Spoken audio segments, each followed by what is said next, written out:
Elizabeth Oropesa at ang banat nito kay Carlos Yulo. Hindi na nakatiis pa ang actress na si Elizabeth Oropesa at naglabas na rin ng pahayag laban kay Carlos Yulo. Matindi umano ang tabas ng dila nito. Sabi nito, kung nakagawa ng kasalanan ang ina mo sa'yo hindi ibig sabihin gawan mo na din siya ng mali. Masyado nang matindi ang tabas ng dila ng batang ito. Ang pagtulong sa magulang ay hindi responsibilidad, ito po ay galing sa puso ng taong marunong magmahal sa kapwa. Tayo po bilang anak, habang buhay dala-dala ang cells na galing sa ina.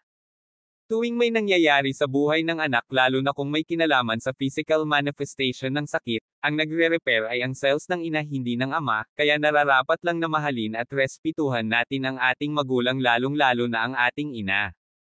Payo ni Elizabeth Oropesa sa kanya. It's too bad kung nagkaroon ng kasalanan mo ang nanay mo sa'yo, so what? Kailangan mo rin bang maging bad? They learn from it? Help her learn from it also?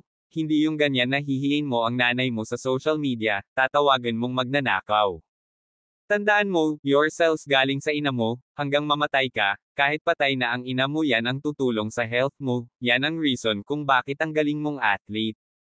Huwag mong kalimutan kung gaano kahalaga ang iyong ina. Komento tuloy ng mga netizen.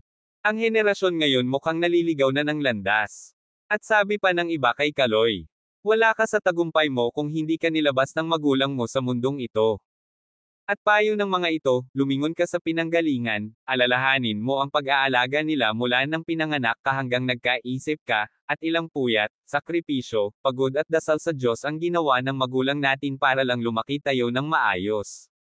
Hindi natin responsibilidad ang magulang pero ang pagmamahal sa magulang ay sumasalamin sa mabuting pag-uugali.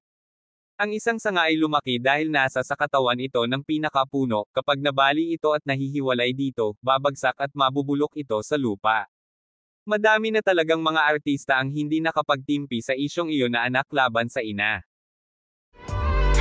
Thank you for watching.